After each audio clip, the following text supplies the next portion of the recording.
You're listening to The Q Switch with your host, Spence. Welcome, one and all, to the Q Switch Conversations podcast. I'm your host, Spence, and the mission of this show is to tackle subjects currently impacting ophthalmology. We pull in leading eye care professionals and industry players to discuss their unique perspectives. So let's get it. Today, we're talking about something that's often behind the scenes, but absolutely critical to the daily operation of any serious ophthalmology practice. And that's how to manage and maintain ophthalmic laser equipment in 2025. My guest today is someone known throughout ophthalmology, not only for his signature look of a clean-shaved head and long, perfectly manicured salt and pepper beard, but more so for being the go-to resource for service, repair, and replacement of experienced ophthalmic lasers and diagnostic equipment. I describe him to people as Laser Jesus because he brings dead lasers back to life just by laying his hands on. Joey Colarulo, welcome to the show. Thanks for coming on, my friend. Thank you for the lovely introduction, Spence. I've been infatuated with your show since I first saw the name because it really resonates with us. So thank you. Not a problem. My pleasure. And you're an insider, so you know the whole Q Switch piece. It's an insider laser, Of course. Laser joke. Yeah. Of course. So for those of you out there who are amazingly haven't heard of this man, Joey is the president and CEO of Laser Locators. It is a company that has been the preeminent leader for service and sales of refurbished and reconditioned ophthalmic lasers for over 20 years, serving and supporting practices across the U.S. and around the globe. So Joey, let's start with the Laser Locators origin story. 20 years is a long time to be in business. What do you think made your company the first name in all things secondary ophthalmic lasers?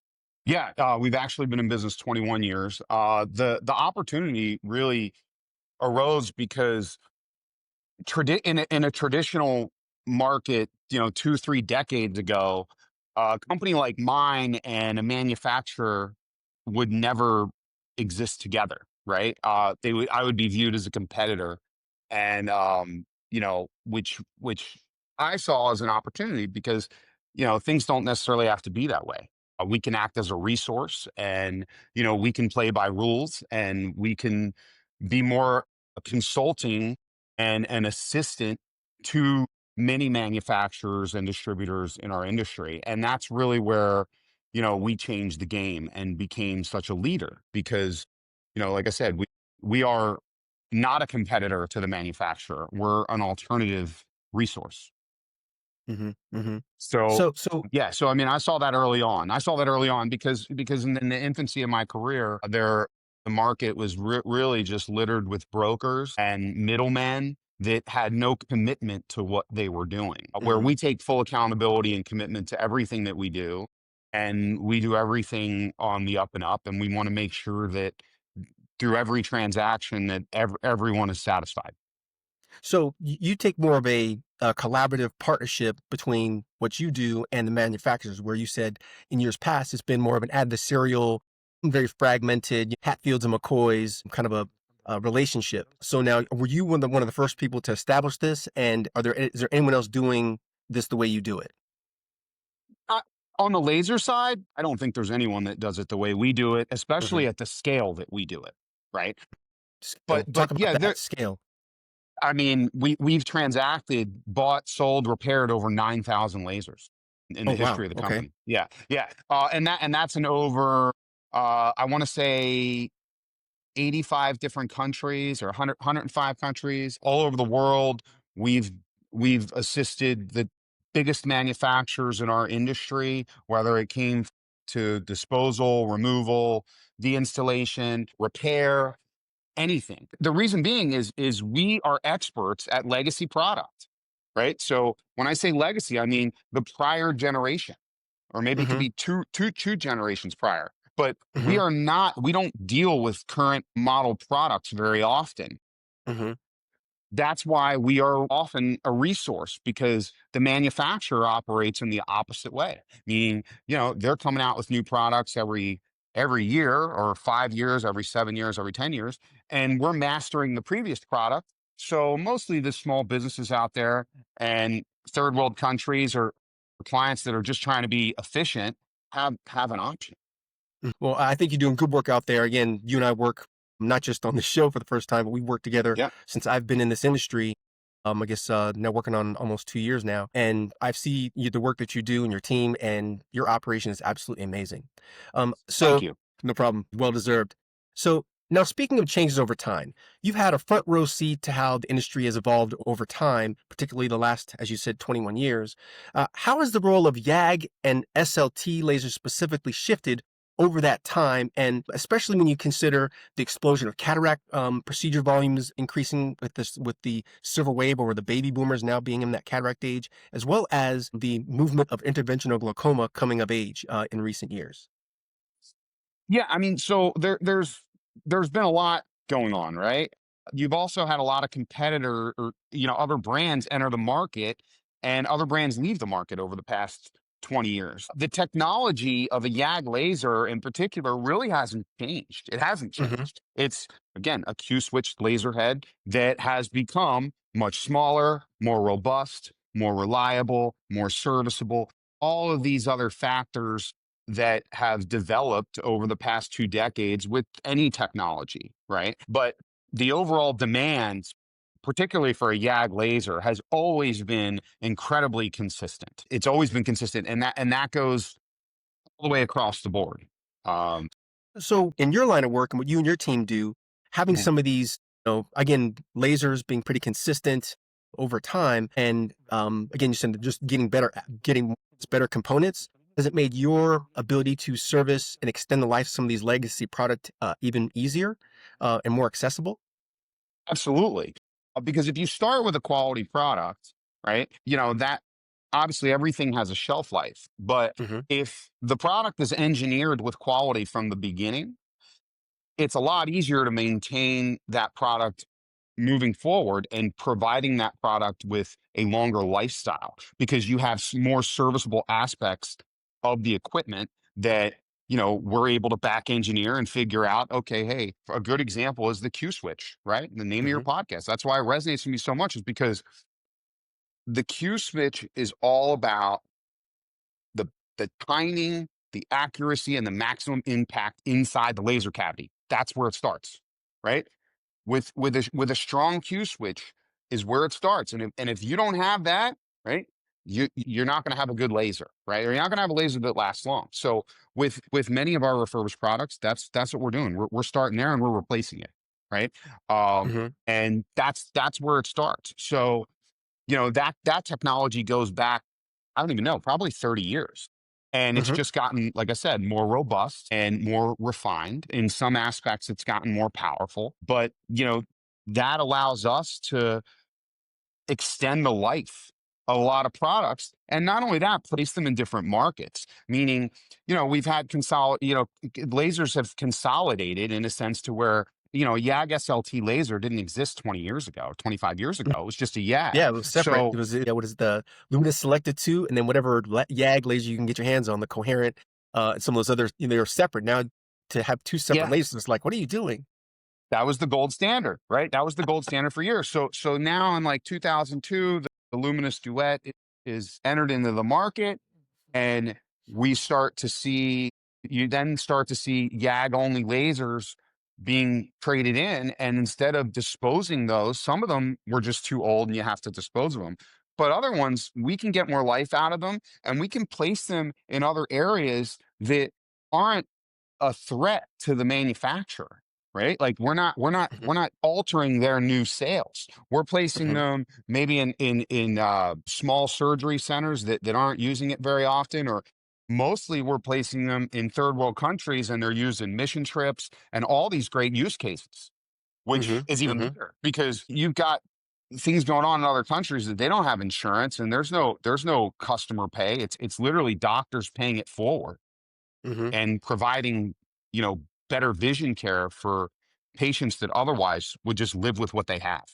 Yeah, well, I will tell you, working example of that very thing is maybe 4 or 5 episodes ago of the Q Switch. I had Dr. Mhm, Susan McDonald, who does mission work in Africa. mhm. That's where she Yeah, spends, I think, probably half, if not 3 quarters of the year, between Boston, where she practices, and of course, I think it's Tanzania.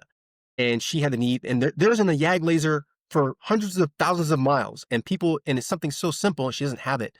And so it's needs like that around the world that I think your lasers can certainly facilitate and really fulfill a need that really exists for people who need the help. Yeah, and we take it for granted because we have a YAG laser probably every 10 miles, right, in the Right. United States, and and it's a very different market, and Hmm. we're really proud to be able to support that market and provide an option, right, to something that otherwise wouldn't have any options. Right. Right. So changing gears a little bit, with all the new technologies being introduced, like the recently Alcon acquired and launched DSLT, for example, why do YAG and SLT lasers remain so essential in today's ophthalmology? Well, the thing with the Alcon example is it's a pay per click model, right? So I think it's a Hmm. great option in certain scenarios. In certain businesses, it's great. Typically, much larger organizations, hospitals, something like that. Hmm. Whereas if it's a small business, that's a really tough model to justify when you're comparing it to an SLT laser, right? Because SLT laser, you can use that system as often as possible, as much as you need, and you're not restricted by the manufacturer. Um, Hmm. so I think that's why there currently is a continual demand for a YAG SLT laser because of that, because that model is not going to replace it. So it's very, I want to say nichey, but it certainly has a certain target market and certain Right. clientele and size and scope of practice that technology fits into. Sounds like. Yeah, and not only that, you're asking the doctor to do a procedure differently than he or she has done in the past 25 years. You're Hmm. asking them to change, how they do their job, which we all know most ophthalmologists are creatures of habit. They have a Right. certain way of doing things, and that's why they're great. That's why they're surgeons, because they're so particular and they're so superior at what they do. Hmm. So when you get in a situation where you say, "Hey, you might change any aspect of that procedure, which may appear to be minor. It may even automate it. It doesn't Hmm. necessarily mean you're going to make a market change." Hmm. Yeah, good So good tech, certainly fascinating. But it's one of those technologies I think that is not for everybody. correct. And I think at this time it's probably not ready for the masses, particularly with the click fee. But Right. again, I think to advance technology in the ophthalmology space and to push the envelope and come with new technologies is great. But I think there are some things that are just the old standby. I think YAG and SLT are one of those things. Yeah, and it's healthy to see innovation. I think I saw that laser probably 5 years ago. Really? Yeah, yeah. So I can't remember which show we were at, but it wasn't Hmm. FDA approved yet. Okay. And I figured we'd see it at some point, and Hmm. it's not surprised that Alcon being Right. Alcon, just that they wait for it to get perfect and they add it to their bag, and I respect that. So they're really good at doing that. Yeah, well, I'm an Alcon alum, so I can certainly attest to that. All right, let's imagine a practice is ready to invest in a laser.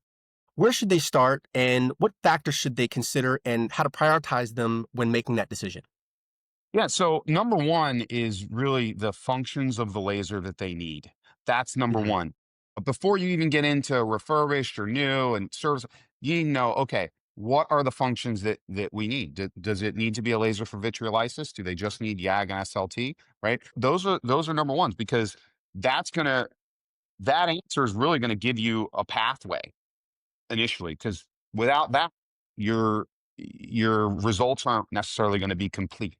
So with that information, then the doctor can make a decision if it even makes sense to look into a refurbished system, right? Hmm. Also, another aspect is service, right? Service Always. is really is always super important. Now, it's usually discussed initially, but not always. Sometimes, service is an interesting thing. Service contracts are an interesting thing because you know they're not important until you need it, right?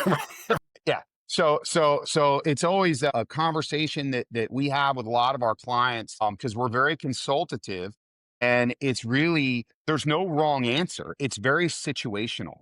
And Hmm. I would say also the initial purchase of a new laser is very situational as well. Hmm. And it just depends on the customer. It depends on the business. Typically, when it's a larger organization, there's no question they normally need to buy the latest and greatest. Hmm. Hmm. We see that pretty often. Okay. So you've probably seen over your career some missteps over the years. What are the most common mistakes practices make when buying a laser, and how can they avoid them? Okay, so the big mistake is solely focusing on price. And I know that sounds salesman-y, I'll use that Right. term, but you have to remember you're buying a piece of equipment that you're going to use for a very long time, right? Right. So when it comes to the optics, when it comes to the quality of the laser and the overall ergonomics, you need to be comfortable, right? You need to be comfortable with it because it's something that you don't have to replace for 20 years. If you buy the Right. right system, you can buy something that's serviceable, reliable, and usable for at least 10, 15 years at least. I know they Hmm. say every 5 to 7, but the lasers in particular that you and I are dealing with, these things, we still see lasers that were made in the 80s, still Wow. working. YAG lasers. I'm not exaggerating. Seriously? 7900 series coherence. There are That's still out nuts. there. Yes. Actually, you're right, because I just Yep. took one in trade, a few weeks back, and it was a perfectly working coherent. They were just looking to Right. combine their luminous select the two and their Yeah. coherent in one unit. So yeah, but it was working. It was Yeah. 25 years old. Yeah, Yep. man. Yeah. They're old, they're slow, they're chunky, they look like dinosaurs. But the bottom line is, it is the same wavelength as a brand new YAG, right? Right. So with that said, you're making a purchase that could potentially last you 20, 25 years. Buy what you want, Hmm. right? That's super important because the reality is when it comes to price of particularly a new system, they're all very similar in price. You have fluctuations here and there, but the reality is it's not enough to justify, okay, well, I really like the optics of X, but I'm going to go with Y because it's $4,000 cheaper. Hmm. I think that's a bad decision, right? Hmm. That's my opinion. So that's part A. Part B is also you want to factor in the service aspect of it, right? Okay. Because this is important. Most of these lasers are incredibly reliable and they really don't require a lot of service comparative to other lasers. And when I say other lasers, I mean perhaps refractive lasers, Right. femtosecond excimer, which are a whole nother discussion, right? Right. So you want to be aware, you want to understand your needs, meaning if you're a very busy practice and you need to have a loaner, if that laser goes down, that's a discussion that you need to have before you make a decision because Right. some manufacturers offer it, others don't, or they do, and there's some restrictions behind it, and you want to make sure that you're comfortable with all of those restrictions. For a refurbished purchase, there is no loaner, right? So Hmm. so that's one of the downsides. Is like, hey, we're a small business. We don't have. I can't just make a laser, right? I don't. It's Right. just, and it doesn't really meet our business model to be able to offer that because I wouldn't have enough inventory to to make it work, right? But when you're purchasing a new system, that is an option on some contracts, on some manufacturers, and that's something that anyone should discuss prior to making a decision. Sure. So this, I think we may have covered it a little bit here, but I'm going to ask the question again. Maybe you can answer in a different way or add more to it. So, how should a practice decide between buying a brand new laser versus an experienced one from Laser Locators, and what situations may make for that better choice? Which, again, I think you touched on it already, but if there's anything you want to add to that? Yeah, so we're a really good option when you don't necessarily need the latest and greatest features. Meaning, if you don't need an LED slit lamp, right? If you don't need to have vitriolysis, if you don't need to have a smart tower, right? A V tower. There's different aspects, and if you're just looking for value, and it's perhaps a startup center, like I used to say, we do a lot of consulting with younger ophthalmologists, and I Right. used to say ophthalmologist my age, right? That's what I used to say. Now, when we meet them, I'm like, wait, they're in their early 50s. I'm way past that. So now I say younger ophthalmologists just starting out, and some of those clients that we've helped 10, 12 years ago are now huge names in the industry, right? Right. And they promote us very well because we're not salespeople. We're consulting. We have account. I don't employ any salespeople. They're account managers, they're service assistants, engineers, technicians, and we consult based on years of data that we've collected, and we use that data to provide an opinion. right? So we ask certain questions and we identify, what they might be looking for, and we give them our opinion. And Mhm. whether and many times that costs us a sale, quote unquote, but we're doing the right thing. But back to your question, a younger ophthalmologist or a new office that's being started from zero, Mhm. we're normally a very good option. And we Right. can provide, lower cost options that are just as reliable as a new system. They come with a similar guarantee, right? And they provide similar treatments as a new system that, the doctor can use, and they can either use that for an extended period of time and continue to service it, or it can also be a stepping stone. In a lot of scenarios, we have clients that really they know that they need a YAG SLT combo, but they Mhm. just don't have the capital assessment, or they don't think that they have the patient flow to get it done now. So they'll buy a Right. YAG only. They come back a year or two later, trade it in, and buy a YAG SLT. So Right. we can even forecast the numbers for something like that. I mean, Mhm. whatever it takes, we can do. That's where, 90% of the clients that we sell to are small businesses. And I mean that Okay. at 90%. I mean, that's literally a number. That's an accurate number. So usually 2, 3 ophthalmologists on staff at the most, and it's a small business. So Sure. so, and we're a really good option for that because, again, we provide a good product. It's not the same product. It's not the exact same terms, but it's a very good option. It's a great Mhm. option in the right situation. Of course. Of course. So, and once a practice decides to move forward, how should they think about choosing the right manufacturer to match their long-term needs in terms of manufacturer? I know that there are aspects of the laser itself, but is there any dependency, or is there anything unique about the different manufacturers that offer different platforms for the different lasers that may cater to a certain interest or procedure? The manufacturers have really done a good job of, um, you know, revising their products at this point to be very reliable and to, check a lot of boxes that the doctors need. Right. And, there's really only a couple at this point. There's been some consolidation. Hmm. Some of the manufacturers want to grow their market share, right? Where others don't, right? And they focus on other products. They're not innovating their product. They're not making it better, right? Hmm. Meridian is in such a cool spot. It's such a unique position because you have the here's the reality. Here the pros and cons. Let's just face it. It's not a secret. Okay. You're very late to the market, right? Oh yeah. You're 20 years late to the market. That is a To the U.S. fact. To the U.S. U.S. market, right? U.S. market. You're 20 years late, but your product is a revision of other products that made mistakes over the years, right? So you guys have used those mistakes and made a better product, right? Hmm. And that gives you an advantage, right? So that's a very good advantage for you guys that I see. And you know, we another question that we always get is, hey, do you have a used X? Like it's always like a laser that came out within the past 2 years, right? And we always say no. And if I did, normally that's not a good sign, Right. right? Normally it's not a good sign.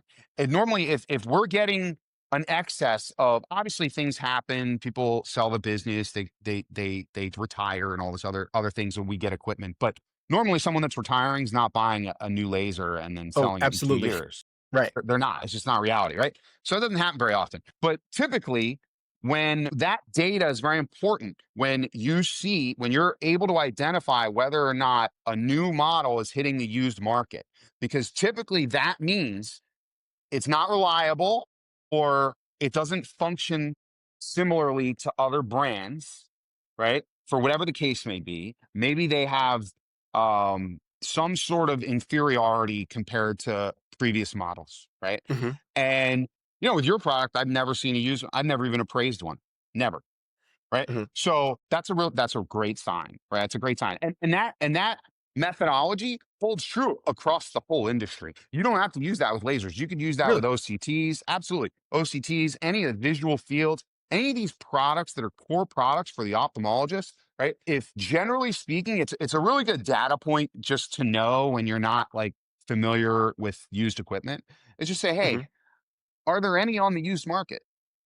That's what you ask yourself. That the first thing, if you're trying to decide which one to buy, right? As an ophthalmologist, you ask yourself, are there any on the used market? Do a quick Google search, go on eBay, whatever, look for that exact model, right?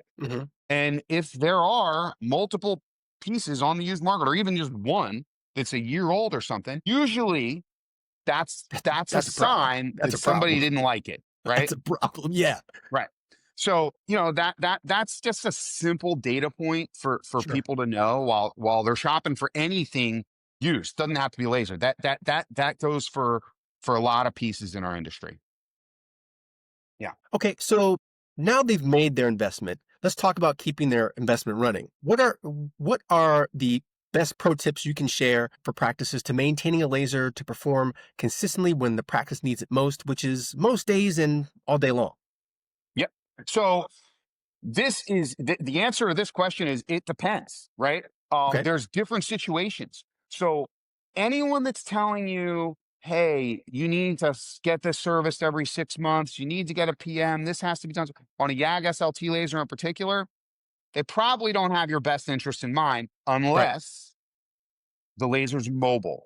If you have a mobile system that's moved around, which does exist, there are some companies that do this. You want to get that laser PM'd at least every 6 months. If it's a heavy use laser, you want to get it done every 3 months. Now, if it's not, and let's say it's 1 or 2 doctors using the laser, you can go 12 months, 18 months. I've seen 24 months, right? Depending on the performance. Now, obviously, if you see the aiming beam shift or you see a difference in power when you're doing YAGs or SLTs, then obviously you want to get it looked at right away. But generally speaking, on a normal volume office, once a year, once every 18 months for a PM is perfectly fine. There's nothing wrong with that. I even, service contracts have always been a hot discussion topic for us. We always get asked, hey, should I buy a service contract? Right. And again, the answer to that is also, it depends, because it depends on the situation. If you're relying on that laser every single day and you need that thing to function every day and it's high use and it's getting used all the time, right? You want to be under service contract because you want to have loaner options if it has a major problem, right? And then you want to have a quick service turnaround if it has a minor problem, right? And you want to have that on some sort of schedule, because the reality is a lot of problems don't just happen, right? They don't just happen. On the user side, it may appear that they just happen, right? But power loss, for example, that starts early, right? And the user might not realize it, depending on how in tune they are, but it starts early, and when it fails, it fails. So same with aiming beam shifts as well is a really common maintenance item. Sure. Because sometimes they get moved. And when I say the laser gets moved, it could be anywhere from being rolled into a van and driven 50 miles to another location, or it's as simple as the laser being rolled into another room or into an elevator onto another floor, stuff like that. So those things slowly chip away at the preciseness of what's going on inside that laser. So are there any things that doctors or staff can recognize early, kind of some signs and symptoms to indicate to them that the laser needs service before it becomes a bigger issue? Yeah, I think that the two things that are pretty easy to look out for is really your power settings, right? And how accurate, when you're making your adjustments to set the laser power, how accurate the internal meter is, right? That's number one. And then number two, the sharpness of the aiming beam, the alignment of the aiming beam, and the overall performance of the laser as the doctor uses it. Those are the two things. You can catch things early by identifying slight shifts in the behavior of the laser. Well, recently we did an evaluation at a clinic with 2 doctors, and they had a 2012 older laser. I won't name the manufacturer, but we brought our laser in. Again, they haven't used any other laser in quite some time. And I think this particular surgeon just started practice in 2017. And the laser that they had was the one she was using. And so she ended up breaking through a YAG in 13 shots with the MRQ SLT. And she's like, that's amazing. They're used to taking 100 shots and using like some ridiculous amount of energy. And when those things become norm is when, when they become desensitized to how the laser should be operating, and what is called for in terms of the procedure is being exceeded with the number of shots, or exceeding the what's considered reasonable energy levels. That to me is an indicator like that you need things serviced or replaced, and call someone like you guys to come check it out. But Yeah, she was stunned. She's like, 13 shots. I'm like, yeah, that's actually quite normal. She's like, really? I'm like, yeah. Because here's the thing. There's certain model lasers out there, and there's certain software on older stuff that Mhm. their threshold for error is larger than others, Oh, right? okay. So that's part of it. That's part of it, right? And that's just the reality. And the higher quality the laser, the smaller the threshold, typically, right? Mhm. Smaller the threshold of error and better optics, clearer optics, right? Those are the Right. two big things that you're going to get with value and the higher end systems. And that's another reason, like you're bringing up a good point, is why you shouldn't just, and like I said, I'm not saying get your laser serviced every year. You don't necessarily have to. If it's not a high volume thing, you don't necessarily have to. But Right. never servicing it and waiting until it fails, that's probably not a good idea. Unless you're prepared to spend an excess amount on repairs at that time, and you're prepared to have a down laser for a longer period of time than normal. So Mhm. if those things are okay, then that's okay. If that's how you want to do it. It's probably not our recommendation because, as you said, the overall quality of the laser is deteriorating based on, the results of the procedure as far as like, how many shots it's taken to do a YAG. But if that's someone's approach, that's their approach. So it almost leads me to my next question, because that's where the real danger is when a practice doesn't stay on top of their maintenance. So I need you to preach to the people on this one. What happens when a laser goes down unexpectedly? What kind of impact, both financially and operationally, does neglecting proper maintenance have on a practice? Well, it developed into a snowball effect because you know you have, if you think of it as the lasers, when you have an energy problem like we just discussed, okay, Mm-hmm. that laser inside the Q switch, right, is under more stress to perform optimally, to get the power out of the laser to perform, right? So when you're deferring maintenance, you're putting certain components of the laser under more stress. Meaning that laser cavity is shot, if it's being shot 100 times, right? Versus 13 times, the laser cavity was shot 100 times. That's all that the laser knows. And externally beyond that, through the attenuator and the slit lamp and everything else, from a wear perspective, the laser knows it's been triggered 100 times.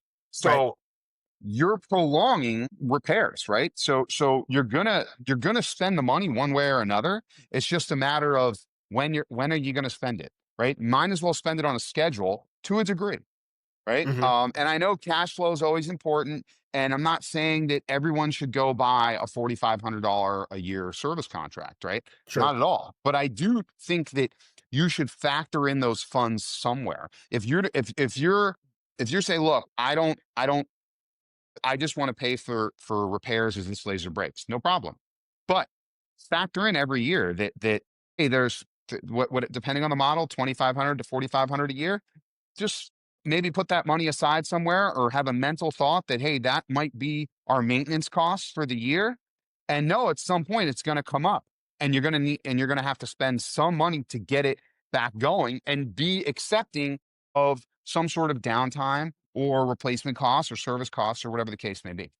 Mm-hmm. And you mentioned warranties. You know they don't last forever. Once the warranty expires, how does your practices plan for service and repair needs well into the life of the laser, so so they're not caught off guard? I think you mentioned that just a moment ago. Kind of really sock some money away for a rainy day. Yep. But are there any other best practices or any other golden nuggets pearls that you can share with them on that? Yeah, routine service, right? And it doesn't have to be, like I said, it doesn't have to be every 6 months. It doesn't have to be every year, right? Mm-hmm. But have it on some sort of schedule, to where that fits your practice, right? It could, if it's a small practice and you said, hey, I just want to get this PM'd every 2 years, I don't Mm-hmm. have a problem with that. I don't have a problem with that. I know that the book says otherwise, and somebody say, well, but here's the reality: if it's a laser that's in a confined, controlled environment and it is not moved. It stays in one spot and it is turned on when they use it and turned off when they don't use it. It's kept in a climate controlled area 24/7. That laser is normally going to perform better for a longer period of time than one that's, let's say, you know, in a center that's only used 2 weeks out of the month, and then the other 2 weeks they turn the air off and nobody's there, right? Now, obviously, I'm using two extreme examples, but you get my point, right? So it's very situational, and there's really no wrong answer. And I think that when we provide that guidance, and when you provide that guidance to your customer, right, it gives you credibility because it's the truth. That's the reality, right? So what I hear you saying is that really it's whatever you're, as you say, it depends. And Yeah, I it's think in a situational. nutshell, it's really what you're asking of the laser. If you're asking it to perform, lower volume cases, whether it's SLT, YAG, or YAG combined, or if it's a high volume center, the higher the volume, you're asking more of the laser, and there's more demands and more pressure on that laser. Because again, moving parts and with the shifting aiming beams, all those things are more likely with the higher use, much like any, I think, machine or technical piece of equipment. So I think to, again, really dial into how that laser is going to be used and set that schedule accordingly, I think is a great recommendation. Absolutely. And we're in Florida, so humidity is also always a Oh, right. big impact on optics in particular, right? Mm-hmm. Mm-hmm. And that's why, like, our facility, everything's climate controlled because it almost pays for itself because we're able to catch issues with optics early. We can clean them, but we also see when we purchase some equipment, we can open it up and tell where it's been. We don't have to be told that. We can look ourselves and see, oh, Mm-hmm. okay, this was a traveling laser, or this one was sitting in storage unused for an extended period of time, or Right. hey, this one's been in some sort of humidity, whatever the case may be. So that plays a big role, and we do a lot of consulting in that regard to where, hey, even if you're only going to use the laser once or twice a month, still keep it in a consistent environment. Right. Keep it in a consistent environment. And also and again, going back to moving, right? That's a very subjective discussion as well, because if you're just moving the laser into a closet and then moving it out when you're using it, you're still moving it, right? It's not as severe as a move, but you're still moving it. And that long term could impact overall alignment and PM protocol. That's all. It's Mm-hmm. not a big deal. It's just Mm-hmm. something to be aware of. That's all. Right. So Laser Locators operates internationally as well as here in the US. Do you see any differences in how practices around the world are buying and maintaining lasers in ophthalmology today? Yes. So it's more of a, not always. There's a lot of contracts out there, but in let's say South America, for example, I'm Mm-hmm. generalizing somewhat, but generally speaking, it is a time and materials approach. When I What do say you mean by that, that? I mean that if a laser needs service, it's approached based on the time and materials needed to fix it at the time when it goes down. Meaning Oh, there is no there isn't always a reoccurring service contract that's being paid annually, right? And that really, again, it depends on the area. I mean, we do a lot of that here. We don't sell a lot of service contracts. We could if that's the client wants, but we do a lot of time material service. hmm And hmm I think that's the big difference where you know you don't necessarily have that push to sell contracts. Not that they're not needed, because in certain areas they are. It's just more optional. hmm Where hmm I've seen all different approaches here, and the strong arming never works. And I've seen some other manufacturers try to say, "Hey, look, we're not going to service your laser unless it's under service contract." Really? And oh yeah, and that doesn't work. That just that's not showing a partnership between you and your customer, in my opinion. hmm hmm It's not a good approach. So I think always giving your clients an option and good advice, and then letting them make their own decision is almost always the best approach. I agree with you on that 100%. Yeah. So let's finish by taking a look ahead. Where do you see ophthalmic lasers heading over the next 5 to 10 years, and what should practices be preparing for now? Good question. So I could see the lasers that we deal with in particular, ultimately holding patient data. Because like right now, they're independent of themselves. They might have a computer system and an operating system, and they may have software, right? But most of them don't really hold patient data. They don't really hold Right. any data, right? We're at the responsible, or the ophthalmologist or the technicians responsible for collecting that data. I can see that slowly changing over the years. And, we have the Alcon SLT is a good example. We're starting to see some lasers that can hold some level of patient data. So I could see that being a development technology in what we do. So I can see some of these newer systems coming out, perhaps having some sort of Windows interface that allows the laser to collect some data and the doctor to save that data an easier way. Okay. Would it be necessary? No, but I could see it. I could see it occurring because the reality is, the technology itself really hasn't changed, Right. right? So we've got more robust equipment. We've got more reliable. It's smaller. It's got faster firing ratios. The triggers are more reactive, and we've got all these other avenues, better optics. But the reality is, these lasers are essentially doing the same procedure, Right. right? So we've already seen the wave of the LED enter the market, Yep. right? Which we've developed that over the past probably 5 to 10 years, which we saw that. So that's the step that I could see happening. Would it make any market waves? No, I don't think that's enough of a reason for someone to replace their equipment. Right. But if it's time, and it's a nice little feature that would, entice the ophthalmologist maybe to make a decision faster. Sure. So I've got all my standard questions all kind of laid out for you. You did a great job. Thank you so much. I got one more bonus question for you. Yeah. So if anyone who follows you on LinkedIn, they know you are a huge dog lover and welcome dogs in the workplace. Tell us about your dog, Raina, your relationship, and how having an open dog policy at Laser Locators has contributed to establishing the culture and work environment for you and your team. Absolutely. So my amazing German Shepherd, Raina, turns 3 on Halloween. That's when her birthday is. And she comes to the office with me almost every day. She's a sable German Shepherd, which is the original gene of the German Shepherd. So she has longer hair and a black mask, which is like a nose area, and then black tipped fur. She's amazing. She's my queen. Love her to death. She comes, like I said, she comes with me almost every day. And we're all dog people. So Raina she has a couple different roles in the company, right? She knows we're there to work. So when she's in my office, she's propped up on her chair and she's silent as can be, right?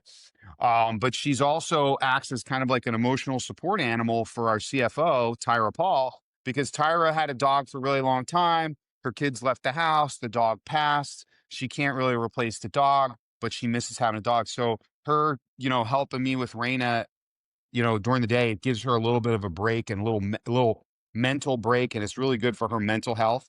Sure. And everybody else, the staff, the girls love taking care of her. And we all have dogs, pets to some nature, and pretty much on Fridays we rotate bringing our dogs in. Our director of service, Margie Perkins, who's a huge asset to the business. She's been with me for over 10 years. She actually has 6 dogs.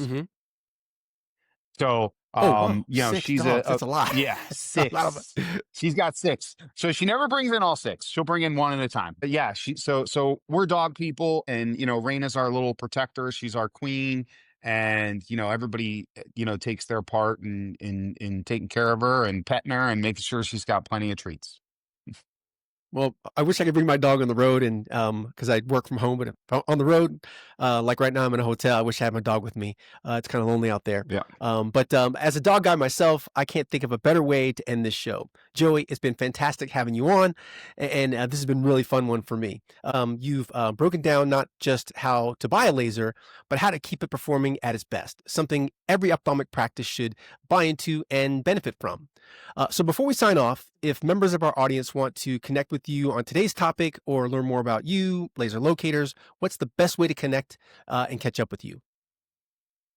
Yeah, I mean, we're very active on LinkedIn, so you can find me there. Our website is laserlocators.com. My email address is very simple. It's joey@laserlocators.com. And, I'd be happy to connect to any industry professionals and have any further questions, consulting. We don't charge anything for it. We're happy to help.